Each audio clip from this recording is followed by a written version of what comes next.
queria pensar hoje, refletir um pouquinho nessa ideia. Entender bem para servir bem. É muito comum nos nossos dias a gente ver gente fazendo as coisas sem uma motivação clara, sem um porquê muito bem definido. Não poucas vezes a gente pergunta para as pessoas assim, mas por que você está fazendo isso? Eu sempre fiz isso. Por que eu vou deixar de fazer agora? Em algumas situações a gente ouve a seguinte resposta. Porque sim. Provavelmente ela nunca fez atitude, nunca tomou uma determinada atitude, mas ela está tomando ali naquela situação, numa determinada situação também, de forma sem muita reflexão. Isso a gente vê bastante nos nossos tempos também. Um outro argumento que a gente vê bastante o pessoal falando muito para a gente, todo mundo faz. Por que eu também não vou fazer? Isso a gente vê muito com relação às obrigações para com o governo, né, ou na família. Meu amigo, ele fica fora de casa mais tempo do que deveria, então eu posso ficar também, então já que ele faz, eu posso fazer também. Ou então, que eu acho que é pior, né? Por um lado é pior, por que você está tomando determinada atitude? Porque me mandaram fazer isso. E de forma aleatória, sem muito critério, a pessoa responde ou age, afinal, manda quem pode, obedece quem tem juízo. Então, me mandaram fazer, então eu vou fazer. Um outro aspecto é porque eu sou obrigado a fazer. Talvez as pessoas digam, olha, eu estou tomando determinada atitude, principalmente pelo fato de eu não ter escolha, eu sou obrigado a fazer. Ou então, que até justificaria, só que não, como o pessoal diz, porque eu sou pago para fazer. Ou seja, sem nenhum tipo de reflexão prévia, sem nenhum tipo de argumentação ou motivação bem definida, um propósito bem claro, muitas vezes a gente se pega fazendo isso. Também não é raro a gente encontrar pessoas que pagam determinadas contas porque elas sempre pagaram. Ou seja, nem para ter a avaliação adequada do porquê está pagando uma determinada conta ou desembolsando um determinado valor, as pessoas fazem.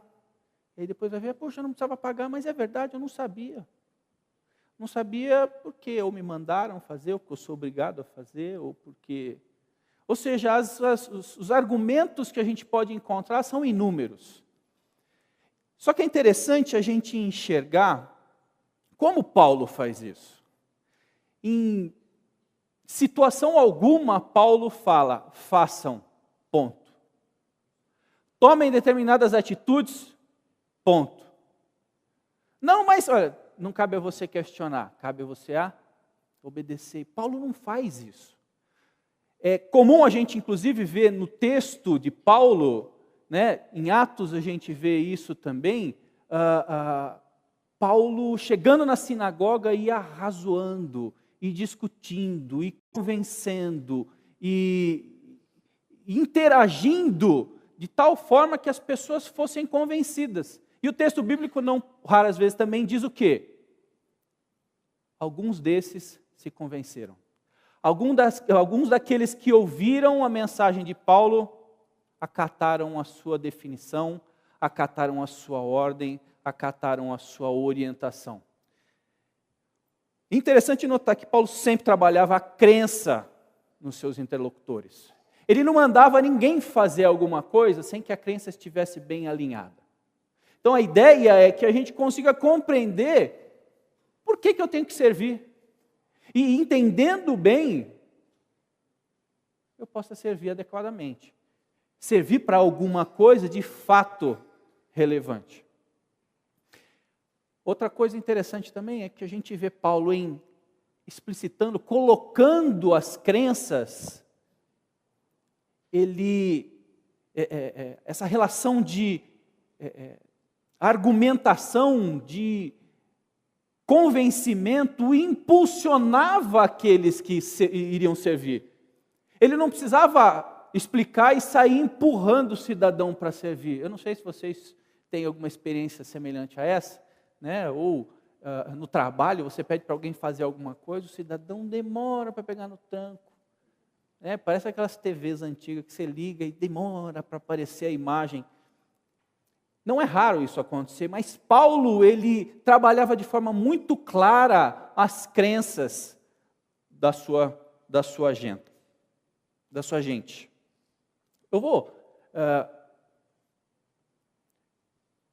abordar esse aspecto, eu vou tentar trabalhar esse elemento no texto de Efésios. E eu não posso deixar de considerar Efésios, o perfil, né, o cenário, o pano de fundo de Efésios. Efésios é uma carta escrita pelo apóstolo Paulo, como nós já bem citamos. É uma carta que foi escrita quando ele estava na prisão, por volta do ano 60. É uma carta escrita a gentios que foram convertidos, de maneira geral, que tiveram uma experiência com Deus por meio de Jesus. Ou seja, a gente de igreja.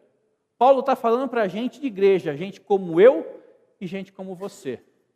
Mais próprio do que isso, impossível. É como se Paulo estivesse dizendo isso para mim e para você agora. Essa carta foi escrita para mim e para você. Aliás, essa é uma das cartas que são chamadas cartas da prisão, mas é diferente das demais cartas realizadas, desenvolvidas na prisão, porque é uma carta que não pretende desenvolver e tratar um problema específico. Paulo não precisa chegar, como ele fez aos Coríntios, falar, olha, tem um cidadão que está dormindo com a mãe do pai dele. Não faça isso, pode isso, aquilo. Que ele não precisa fazer isso. Essa carta ela não se propõe a corrigir algum erro específico. Também não se propõe a trabalhar de forma a dirimir controvérsias acerca da fé cristã, acerca do comportamento, da realidade da igreja. Não, ela parece mais um tratado, mais um texto que você lê para preencher o teu conteúdo, preencher o teu coração, o teu intelecto, de tal forma que isso promova dentro de você alguma reação. É impossível Paulo desenvolver essa ideia, que a gente vai ver aqui, sem que isso automaticamente não levasse aqueles ouvintes, ou aqueles que o leriam, né, daquelas igrejas na região de Éfeso, a tomar um determinado comportamento.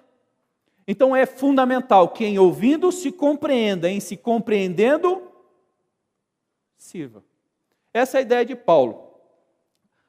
Éfeso é uma cidade muito característica, é uma cidade cosmopolita também, é um porto, é uma rota comercial, é um ambiente culturalmente desenvolvido, turisticamente desenvolvido, aliás, muito vinculada à religião daquele lugar, que adorava Diana, o Artemisa, que dominava aquele ambiente. Aliás, o que se a gente pudesse dizer é que a igreja dessa Artemisa era gigante, era enorme, era uma coisa para todo mundo ver, para ficar para a história, tanto que é uma das 7 maravilhas da antiguidade. Então Paulo ele fala a esses crentes, fala a gente como eu e como você, num ambiente como esse, muito semelhante à nossa São Paulo.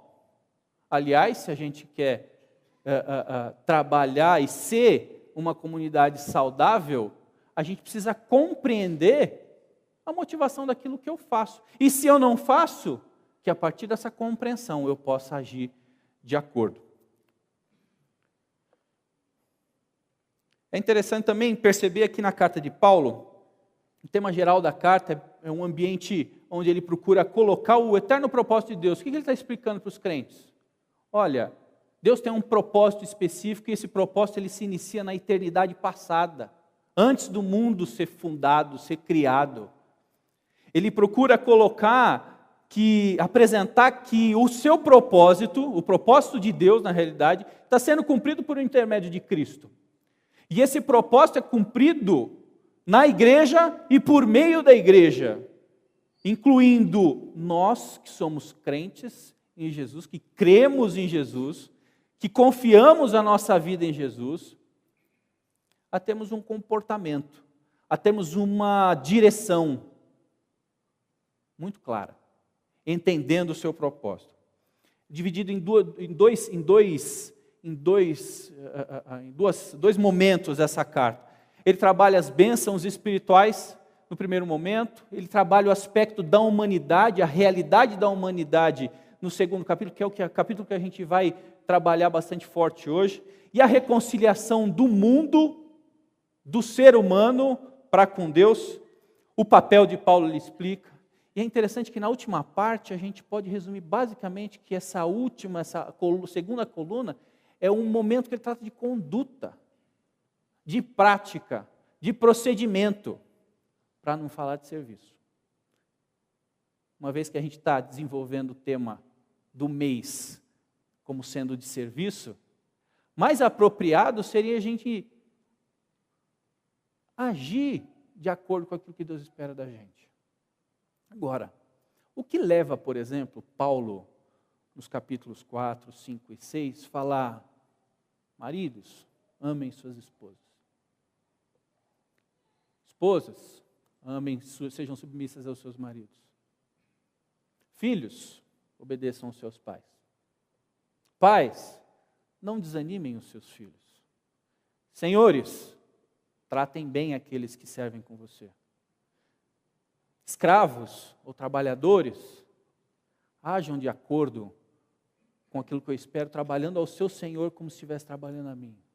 Por que Paulo chega nessa última parte, nesse nível, no nível do dia a dia, das relações pessoais? Por que Paulo, por exemplo, fala: deixem a linguagem obscena, parem de pensar em bobagem? Por que Paulo fala: não mintam uns aos outros? E muitas outras recomendações que são atitudes práticas. Agora, tudo isso é uma citação, é uma colocação a partir do que Paulo trabalha antes.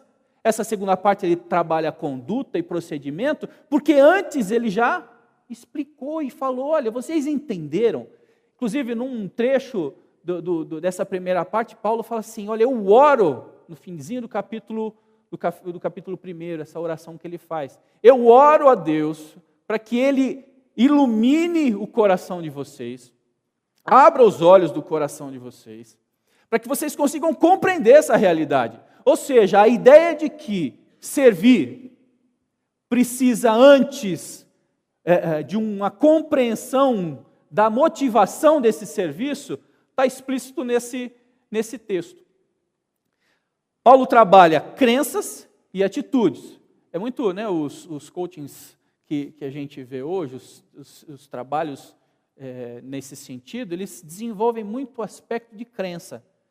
Existem as crenças limitantes que o pessoal fala, são aquelas crenças que te impulsionam para frente. Então, guardadas as devidas proporções, a gente pode entender que Paulo não leva aqueles irmãos não estimula aqueles irmãos a servirem, a tomarem um determinado comportamento sem antes que eles compreendam.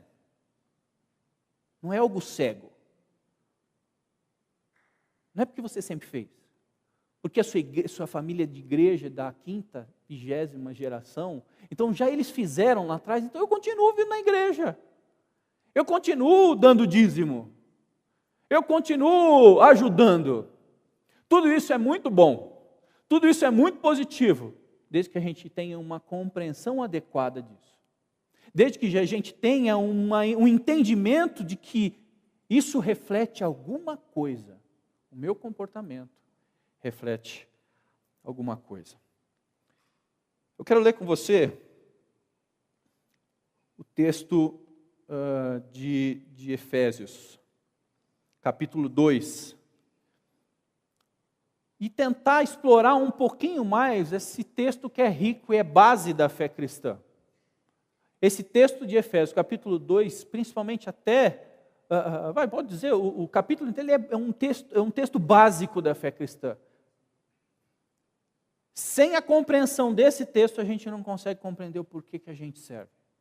A gente não consegue ter uma razão clara, um propósito explícito do porquê a gente tomar determinadas atitudes. Vocês estavam mortos em suas transgressões e pecados, nos quais costumavam viver quando seguiam a presente ordem desse mundo. E o príncipe do ar, o espírito que agora está atuando nos que vivem na desobediência. Anteriormente, todos nós também vivíamos entre eles, satisfazendo as vontades da nossa carne, seguindo seus desejos e pensamentos, como os outros éramos, por natureza, merecedores da ira. Eu vou ler um texto, na realidade é a versão da mensagem. Aliás, é bem interessante, uma série de textos, porque deixa um negócio tão explícito para a gente, que a gente não tem como falar que a gente não entendeu. Olha o que o Eugene Peterson coloca. Não faz muito tempo, é o mesmo texto, tá bom? Não faz muito tempo vocês estavam atolados naquela velha vida podre de pecado. É bem forte, né? Haviam permitido que o mundo, que não sabe nada a respeito da vida, dissesse a vocês como viver. Enchiam os pulmões com a fumaça da incredulidade. Aliás, a gente que vive em São Paulo, a gente sabe. A gente enche os pulmões com a fumaça podre que existe.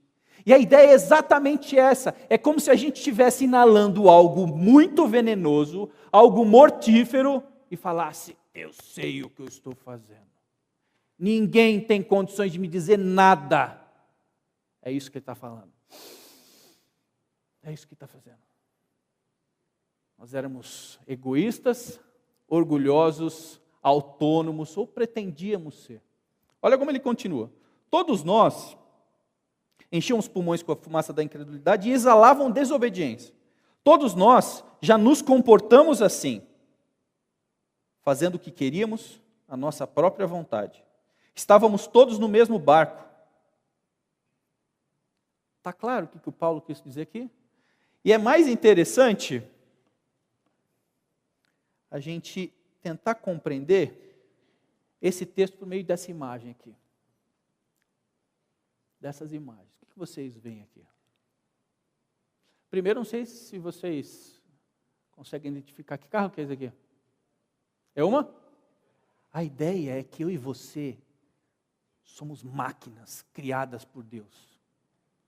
Se a gente pudesse trazer para a nossa realidade, Deus nos fez máquinas. Deus nos fez especiais, com a capacidade de andar a 350 km por hora na rodovia. Porém, Deus fala o seguinte, não façam isso.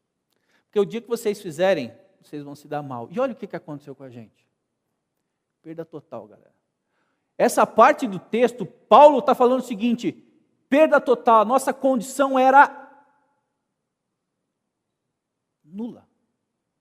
Era perda total, estávamos perdidos. Aquilo que ele chama de pecado é uma vida vivida de acordo com uma autoridade que é contrária à realidade de Deus. E isso nos levava à necessidade de termos uma nova vida, porque não dá para consertar. No finzinho, no versículo 10, a gente vai ver Paulo falando que nós somos criaturas de Deus. E ele chama de volta, e a gente vai ver um pouquinho mais para frente, o primeiro capítulo, de tal forma que essa nova criatura, não um carro refeito, não um carro, porque assim, todo mundo que tem carro e gosta um pouquinho de carro, sabe que depois que bateu a primeira, a gente já nunca mais fica igual. Não é um plano B. A ideia é refazer. É como se a gente estivesse numa condição de nem poder usar para nada. Você vai fazer, você não dá nem para guardar a roda de lembrança. É perda total, é isso que o Paulo está falando nesse primeiro trecho. o estado do homem nessa situação? Morto. Morto o quê? Espiritualmente, sem capacidade de estabelecer qualquer tipo de relacionamento com Deus. Não existe nessa condição, nessa situação, capacidade pessoal de relacionamento com Deus. O que faz um morto no caixão? Nada. Se você espetar ele lá, ele vai levantar? Não, ele não sente, ele não tem reação. Essa é a ideia. Condição da humanidade em pecado. Transgressão. O que significa transgressão? A gente passou o limite. Era para andar 120, a gente andou a 300. Não dá para brecar 300 nas ruas que a gente tem aqui. Essa é a ideia. Nós cometemos um crime.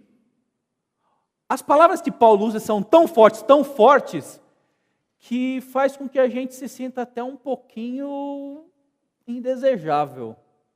Um criminoso. E é essa a ideia que Paulo trabalha. Nós éramos desobedientes. Desobediente é aquele que...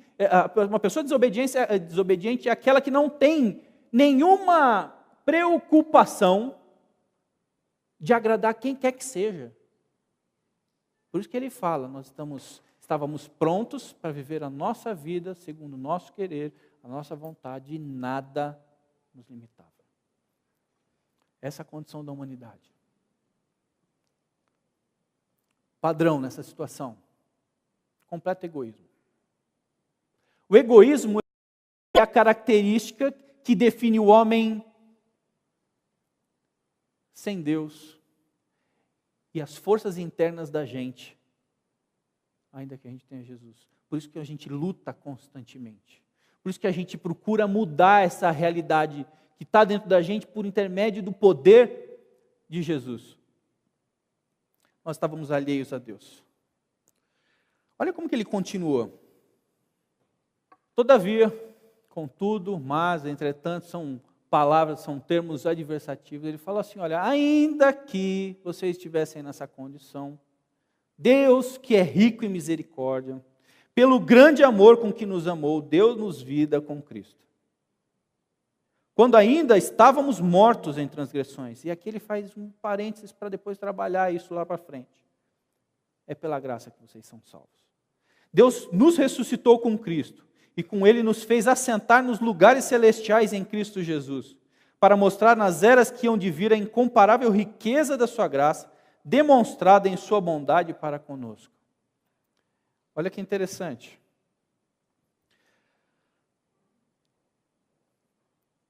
Ele resume a nossa condição. Ele volta, ele traz de novo aqueles 3 primeiros versículos e fala, olha, perda total novamente, não tinha condições de ser diferente. Alguém muito especial tem que reverter esse quadro, e é só Deus que pode fazer isso. A ideia desse trecho é restauração de vida. A condição do homem, ela muda quando Jesus vem. Quando Jesus vem e ele toma o caminho da cruz, morre na cruz, ele abre a possibilidade para que essa nova vida ela seja executada. Esse é um assunto, eu tenho certeza que muitos de nós já ouvimos. Se não todos. Mas esse é um assunto fundamental para a gente poder fazer qualquer coisa. Se a gente não compreende o que a gente recebeu, a gente não pode dar. Se a gente não tem algo dentro da gente, a gente não pode dar. Eu gosto muito de uma palavra utilizada na versão anterior, na versão da Almeida, para o quarto capítulo de 1 Coríntios. Ele fala sobre Paulo como sendo um despenseiro. O que é um despenseiro? É aquele que tem sob a sua responsabilidade algo na despensa. E ele vai concedendo à medida da necessidade. Então Deus nos dá condições disso, mas para que a gente possa ser um despenseiro, alguém tem que encher a nossa despensa antes. E é isso que Jesus faz. Restauração, nova vida, essa é a condição do homem. Estamos livres do pecado, livres do poder do pecado, livres da presença do pecado. Esse pecado ele nos escravizava. Nós estávamos mortos porque nós estávamos sem condições de reagir a essa inclinação, a essa vontade natural do nosso coração, da nossa da nossa volição, das nossas intenções. A ação de Jesus nos deixa livre do poder do pecado. A gente tem condições de escolher. E mais, em podendo escolher, a gente conta com o poder de Jesus, com o poder de Deus.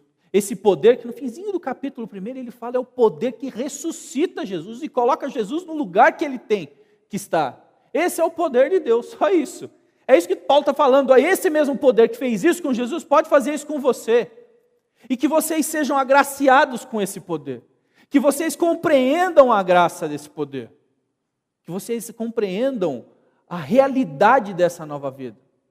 Paulo trabalha dessa forma com os nossos irmãos em Éfeso, daquelas igrejas nas quais essa carta passou. Ou seja, a realidade da salvação, ela exprime uma experiência presente, de tal forma que a gente não está preso à condição do pecado. A gente pode resistir ao pecado. Paulo fala isso, resistam, não se irem, não façam. De tal forma que existe uma compreensão clara por que você está fazendo isso. Outra coisa é que a salvação dá uma dimensão futura. Estaremos livres da presença do pecado. O pecado já não nos escraviza, não nos tira a condição de decisão. Temos autoridade com Cristo. O que é isso? Essa é a ideia que o autor trabalha nos lugares celestiais. A ideia aqui é de um conflito. A ideia aqui é que os poderes do mal estão, de alguma forma, tentando usurpar essa realidade, esse conhecimento da humanidade. E quando Deus fala, Paulo fala que, por conta dessa realidade, a gente está sentado nas regiões celestiais, Jesus toma o seu poder. Ele é restituído à sua condição de rei. E isso precisa ficar claro para todos os lugares, para todas as pessoas, em todos os tempos, nos lugares celestiais em Cristo, para mostrar nas eras que hão de vir a incomparável riqueza da sua graça. É só isso que Jesus faz. É só isso. Ele resolve o meu problema, ele resolve o seu problema. A motivação de servir, qual é? Olha lá, Shailon, seu carro aí. Deus não restaura o carro batido. Ele faz um novo carro. Eu gosto muito da ideia de que Deus não tem um plano B para você, para mim. Deus tem um novo plano A. Deus nos torna filhos. A gente vai ver daqui a pouco. Deus nos faz de novo. Ele não restaura, a nossa roda não está torta. Você já viu aqueles carros na rua que você olha de trás assim, ele está andando para frente, vai estar andando de lado assim, ó. Parece que está... Não, é carro zerado. É nova criação, nova criatura. A ideia de salvar aqui, isso a gente precisa deixar claro. O verbo ele é colocado no tempo presente. A ideia do tempo presente é que existe uma ação acabada, porém contínua. Você recebe a salvação, você tem a salvação em Cristo, e a salvação ela se encerra ali. Nós fomos salvos. Primeiro capítulo. Estamos sendo salvos. Seremos salvos. Olha que interessante, é tempo contínuo. Deus define assim. Essa é a realidade que Paulo está passando, por meio do seu amor, da sua bondade e misericórdia. E aqui está o texto áureo, que todo mundo conhece. Porque vocês são salvos pela graça, por meio da fé. Isso não vem de nós, de vocês. Isso não é uma capacidade que está dentro de mim definir. Porque nós somos criação de Deus, realizada em Cristo Jesus, para fazermos o quê? Serviço. Ele está falando o seguinte, nós fomos salvos pela graça, por meio da fé, para que nós não tenhamos qualquer tipo de condição de falar, olha, eu fiz isso pela minha própria capacidade, eu ajudei a Deus. Para que a gente tem tudo isso? Para que a gente sirva, para que a gente doe, para que a gente conceda ao próximo aquilo que a gente recebeu. Então não faz sentido eu fazer qualquer tipo de ação de boas obras, de serviço, seja na igreja, fora da igreja, como voluntário, como profissional, não faz sentido se eu não compreender que existe algo que eu ganhei e que não foi pela minha capacidade. Isso é graça. Primeiro texto que eu li, de 1 a 3, fala que nós fomos salvos sem merecer. Sem merecimento. Nós éramos criminosos, desobedientes, estávamos mortos nos nossos pecados e delitos. Mas Deus, pela sua bondade, pela sua graça e misericórdia, alcança a minha vida e a sua e faz uma nova Ferrari. Quer dizer, Ferrari não. Faz uma nova vida na nossa vida. Ele permite que a gente seja refeito.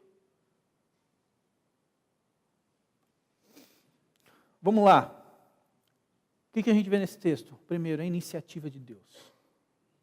No versículo 3 do primeiro capítulo, a gente vê que Deus nos escolheu.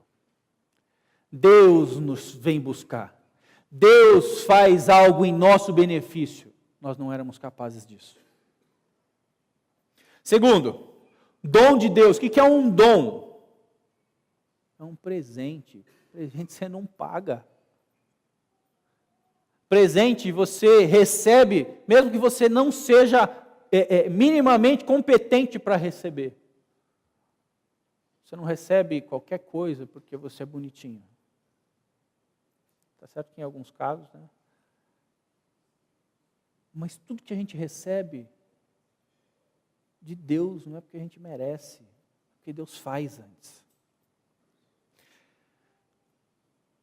Importante, boas obras e as obras não vêm de vós. Existe um paralelismo aqui, existe algo intencional do texto, de tal forma que isso não vem de vocês, não depende das obras de vocês, e na sequência ele fala o quê?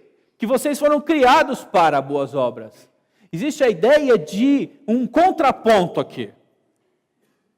O que está em jogo aqui é a glória do homem e a glória de Deus. O que Paulo está falando aqui é o seguinte: não adianta vocês se orgulharem. Não adianta essa realidade ser trazida para vocês como se vocês tivessem algum mérito. Não. Deus faz tudo. A glória ela vem de Deus. Você não tem glória em tomar qualquer tipo de atitude em direção a Deus, mas a glória é de Deus em nos buscar, em nos alcançar. Existe um choque de ideias aqui que ele procura apresentar, de tal forma que a gente consiga entender o seguinte: nós éramos orgulhosos. Se isso não é uma verdade, o texto não precisaria ter sido escrito. Se isso não é uma verdade, se o orgulho não existe na nossa condição prévia, esse texto não precisaria ser escrito. Porque a obra não é nossa, não é de nós, não vem de nós, vem para nós, é benefício que recebemos. Se a gente não compreende isso, tudo que a gente vai fazer em termos de serviço vai ficar sem uma razão clara e específica. Por que orgulho? Em quem que devemos nos orgulhar? Em Jesus e na sua cruz. Então existe a contraposição de ideias, o orgulho humano, orgulho de Deus, né? a obra de Deus e o orgulho humano. E em quem que nós devemos nos orgulhar? Nós somos salvos por quê? Por conta daquilo que fizemos? Ou por causa de alguma coisa que recebemos de outro? No caso de Deus. Esse texto ele trabalha da seguinte forma aqui. Nós somos salvos quando nos voltamos para Deus, no sentido de necessidade, fraqueza e vazio. Reconhecendo que não conseguiríamos isso pelas nossas próprias forças. E desejosos por receber aquilo que somente Ele oferece. Uma vida reconectada por Deus. A gente fala muito em em estar conectado hoje. Mas a conexão, o estar conectado que hoje importa para a minha vida e para a sua é estar reconectado em Cristo. E tudo isso nós recebemos de graça. Agora, por que nós somos salvos? Para que nós somos salvos? O texto de 10 fala. O objetivo é a gente viver com consciência a obra de Deus. As boas obras, elas trabalham a ideia de que eu recebi para dar. E aí, exatamente nesse momento, ele volta para o primeiro capítulo, e eu quero que você me acompanhe o que eu vou fazer aqui. Olha o que o primeiro capítulo diz, no versículo 3. Eu vou lendo e vou pedir para que você acompanhe. Bendito seja o Pai de nosso Senhor Jesus Cristo, que nos abençoou, primeiro, fomos abençoados, com todas as bênçãos espirituais nas regiões celestiais em Cristo. Porque Ele nos escolheu, nele antes da criação do mundo, para sermos irrepreensíveis em sua presença. Em amor nos predestinou para sermos adotados como filhos. Por meio de Jesus, conforme o bom propósito da sua vontade, e para o louvor da sua gloriosa graça, que recebemos gratuitamente no amado. Versículo 10 do capítulo 2, ele redireciona o texto novamente para o início.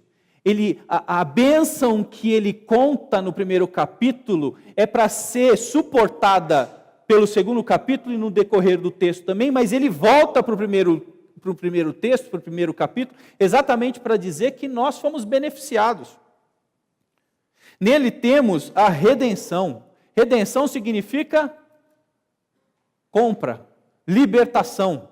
Estávamos presos pela vida de pecado e Deus nos liberta dessa realidade. Nós temos opção agora. Por meio do seu sangue, o perdão dos pecados. De acordo com as riquezas da graça de Deus, a qual Ele derramou. E a ideia é de uma cachoeira. Quem já pôde nadar numa cachoeira e ficar embaixo daquela quantidade de água enorme? E essas bênçãos espirituais, elas caem da mesma forma, ela jorra. Ela despenca sobre nós. Sobre nós, com toda a sabedoria e entendimento. E nos revelou o mistério da sua vontade. Nós fomos dados confiáveis por Deus. Criminosos, desobedientes, transgressores. Agora Deus abre o seu coração conosco e nos conta o seu plano. Nos conta o que Ele pensa a respeito da realidade. Ele nos deixa a sua palavra.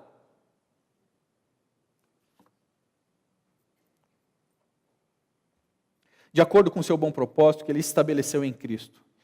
Isto é, de fazer convergir em Cristo todas as coisas, celestiais ou terrenas, na dispensação da plenitude dos tempos. Nele fomos também escolhidos, tendo sido predestinados conforme o plano daquele que faz todas as coisas segundo o propósito da sua vontade, a fim de que nós, os que primeiro esperamos em Cristo, sejamos para o louvor da sua glória.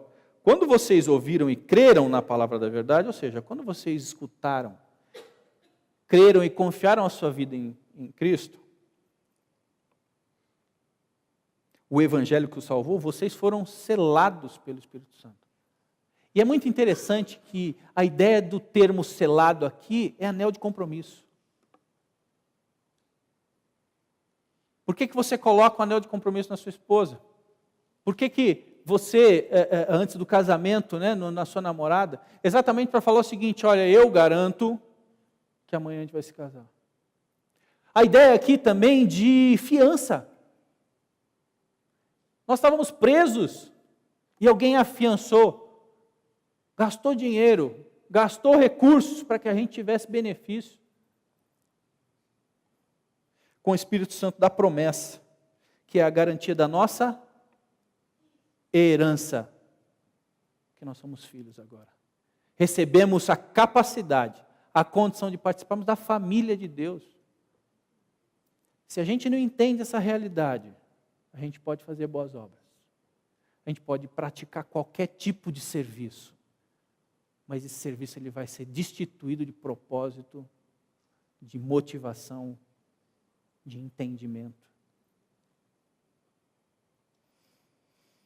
Deus nos abençoa Deus nos inclui, Deus nos torna participantes da sua vontade, Deus nos escolhe, Deus nos adota, favorece a nossa vida, deliberadamente nos beneficia, liberta, compra a nossa vida.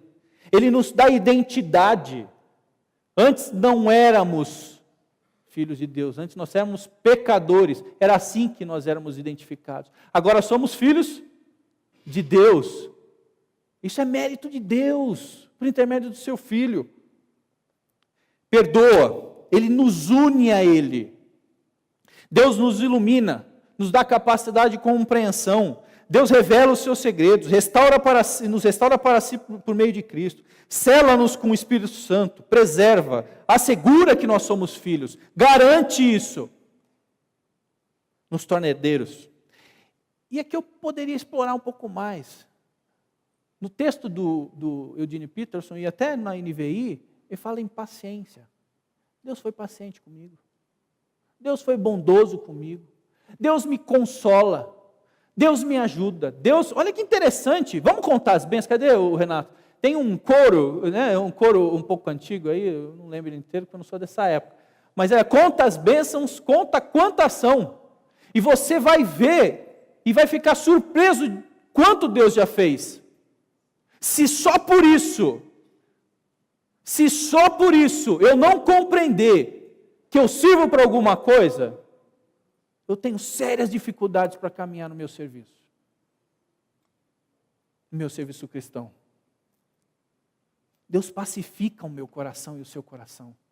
Deus nos torna amigos. Antes nós éramos inimigos de Deus. Deus pacifica a minha vida. Deus tira a culpa que eu carrego por ter transgredido. Deus remove essa realidade para que a gente tenha um relacionamento com Ele.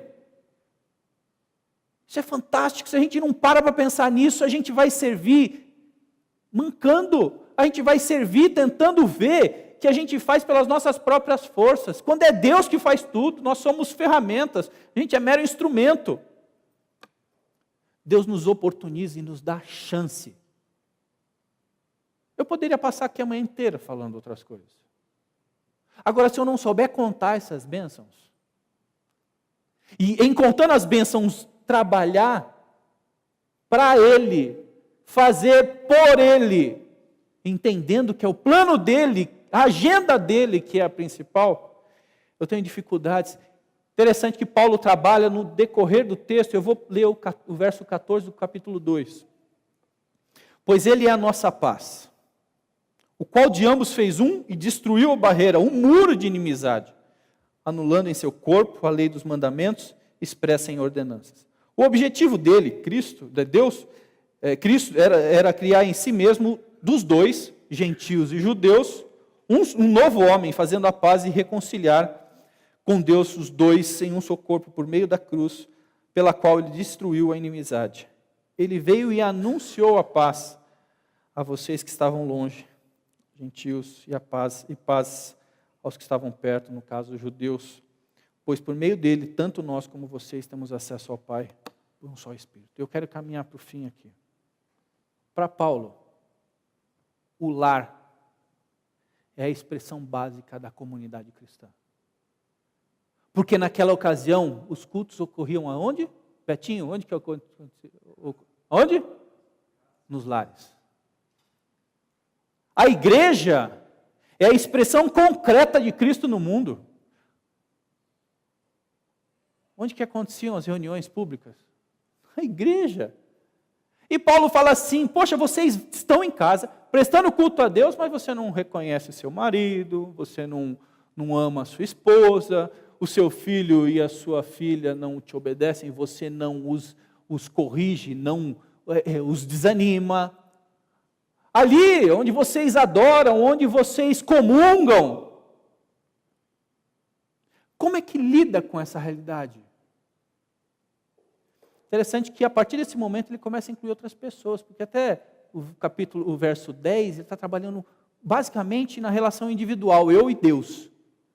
E aqui ele fala assim, eu, Deus e o meu irmão, o próximo, aquele que é estrangeiro, aquele que é criminoso, aquele que está distante, aquele que pensa diferente de mim. E quando Deus vem reconciliar, Ele reconcilia a mim com Deus, reconcilia o meu irmão com Deus e faz isso conosco. O serviço que eu presto na minha casa, amando a minha esposa e ela a mim, você na sua casa, obedecendo aos seus pais e eles o amando, no seu trabalho, valorizando o seu funcionário como se fosse você mesmo, o seu funcionário prestando, tendo um compromisso adequado e correto para contigo. Essa é a realidade que Paulo fala, olha, vocês querem servir?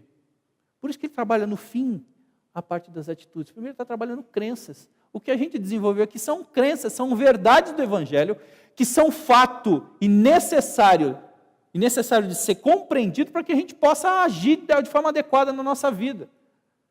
Eu não vou conseguir, por exemplo, ter paciência com a minha esposa se eu não entender que Deus tem paciência comigo. E em sabendo que Ele teve paciência comigo, eu preciso fazer o possível para que eu tenha paciência com ela. Porque Deus fez comigo antes.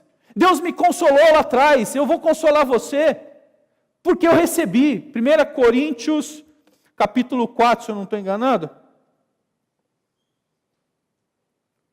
Fala exatamente disso. Deus nos consola.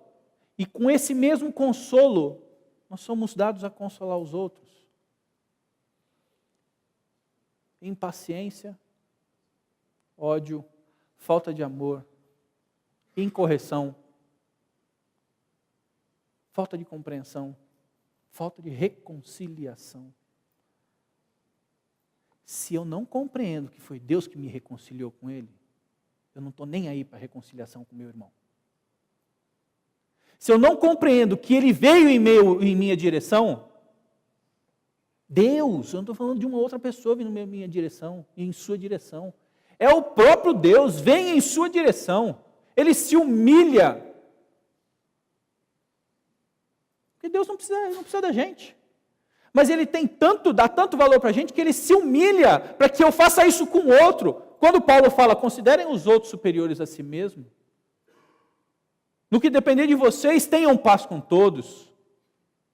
Por que ele está falando isso? Pura e simplesmente porque Deus fez isso com você primeiro. E se você tem essa consciência de que Deus fez isso com você, que te perdoou, você vai perdoar. Não faz sentido eu não conseguir perdoar, não faz sentido eu não conseguir me relacionar, me reconciliar com qualquer pessoa que seja, se eu não compreendo que Deus fez isso comigo primeiro. Ou seja, o serviço ele está intimamente ligado à minha crença, aquilo que eu penso, aquilo que eu creio. E as nossas atitudes, elas são basicamente expressões das minhas crenças. O lar é a expressão básica da comunidade cristã. A igreja é a expressão de Cristo no mundo. Eu, como comunidade cristã, eu como igreja, estou fazendo o que Cristo fez por mim? Eu, como participante dos benefícios da gloriosa graça de Deus, como é que eu estou agindo? Na minha casa, no meu trabalho, comigo mesmo. Deus nos aceita do jeito que somos, e muitas vezes nós não nos aceitamos. Nós não nos aceitamos, olha que incrível. Deus Todo-Poderoso, que não precisa de mim e de você, Ele me aceita do jeito que eu sou. E nós não nos aceitamos. As crises de identidade, as depressões que a gente vive, os problemas graves emocionais que a gente tem, a gente precisa rever as nossas bases, rever as nossas crenças. E em revendo as nossas crenças, nós seremos capazes de termos atitudes nobres, adequadas. E que antes de serem nobres e adequadas, são aquelas que agradam, que enaltecem, que engrandecem a Deus. Não mintam uns aos outros, não falem mal uns dos outros, não sejam impacientes, não usem palavras de maneira a não refletir o Senhor a quem vocês servem. Sejam desprendidos, sejam mansos, tenham consciência de que vocês não são autossuficientes. Tudo isso Deus nos ensina por meio do seu Filho.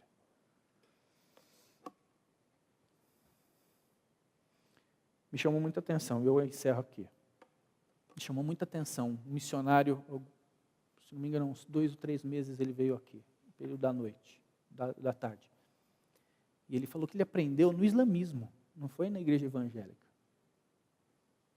Você tem um Senhor. E se você tem um Senhor, aprenda como agradá-lo. Se você tem de fato um Senhor, aprenda a agradá-lo. É o que o Eugene Peterson coloca no capítulo 5, verso 10. Descubram o que agrada a Cristo e comecem a praticar. Serviço é um reflexo da minha crença. Se eu não sirvo, tem um ajuste de crença que eu preciso fazer.